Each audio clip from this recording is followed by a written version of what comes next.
Hey, I'm Robbie Wong here, and I am joined by my co-host. This is Winston Wong.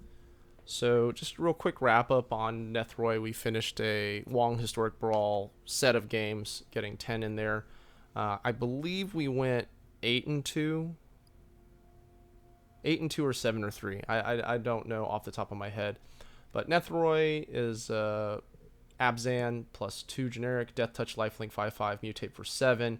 I can return any number of creature cards from the graveyard for 10 total, any combination of 10 or less.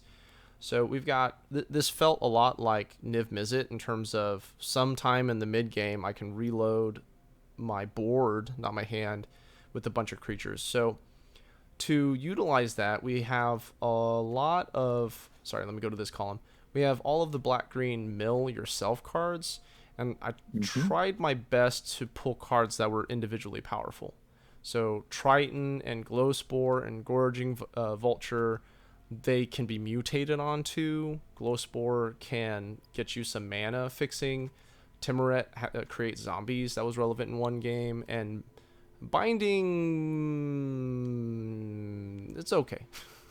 But this sort of guarantees that stuff the graveyard gets stocked.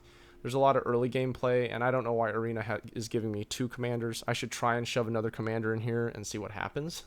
But we've got Archfiend's Vessel, Gutterbones, Knight of the Ebon Legion, Vampire of the Dire Moon, Once Upon a Time Luris, and we'll talk about Space Godzilla here for a second. But these are cheap 1-drops that we can, everybody except for Archfiend's Vessel, we can mutate onto.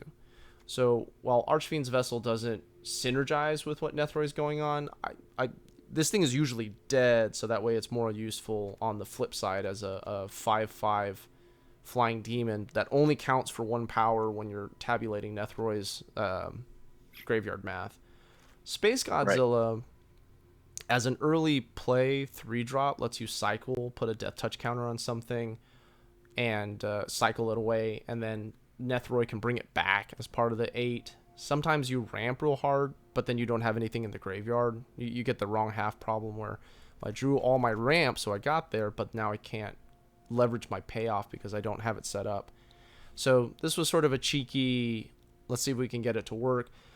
In the future, if there are some sweet black-green cycle cards attached to different creatures, that would be really interesting to fit back into the shell, because this was easier to utilize than the self mill, in my opinion.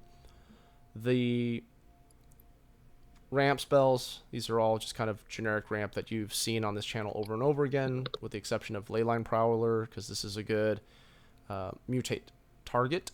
And then we've already talked about the mill. The typical green removal package, Polukranos, is great to mutate onto, because then it can start to fight forever, because now it's not just relying on his +1/+1 counters. Plaguecrafter, also a human, but using it as an early game removal spell and then getting it back with Nethroi to happen again was fantastic. And at least 2 games, there was an annoying Planeswalker that Plaguecrafter got to take out. Black Green has some pretty good mutate. Yes. Dirgebat, we got to live the Dirgebat dream once on one of the games. And this is where the deck needs some help, because like Beast Whisperer works for mutate and casting creatures. You're going to get your value whether you mutate or not. Garruk's Uprising and Guardian Project and Great Henge, not necessarily.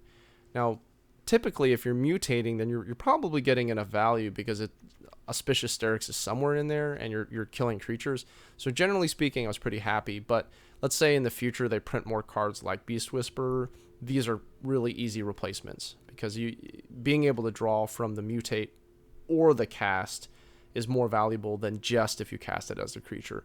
That being said, this has sort of been my play set of, like, if green is in the commander's color identity, these 4 cards determine games, because they generally say draw 5 cards, throughout the length of the game.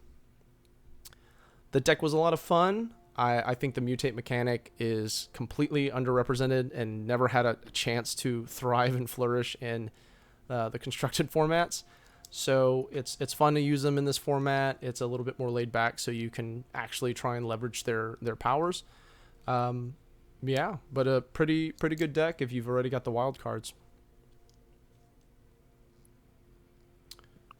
What was it weak against?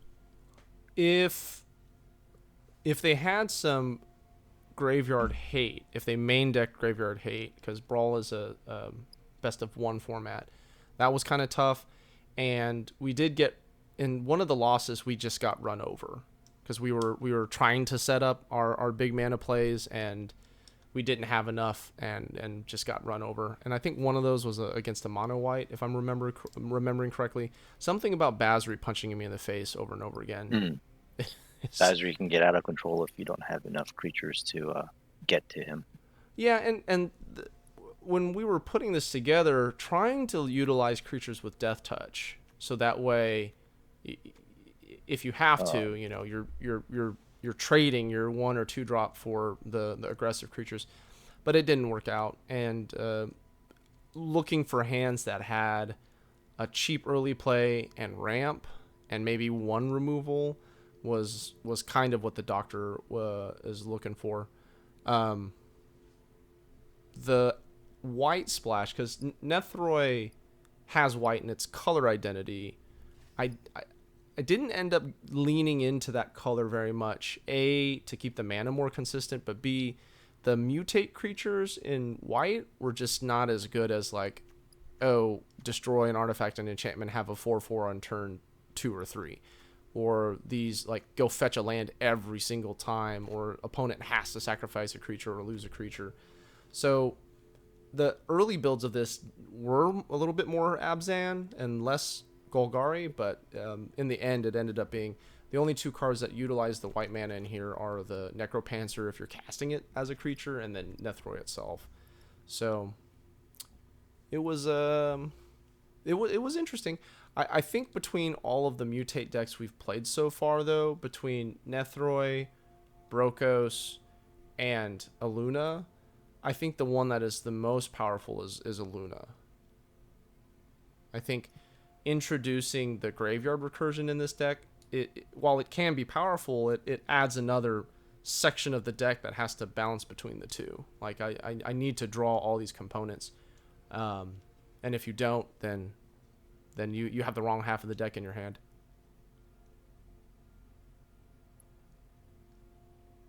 So interesting.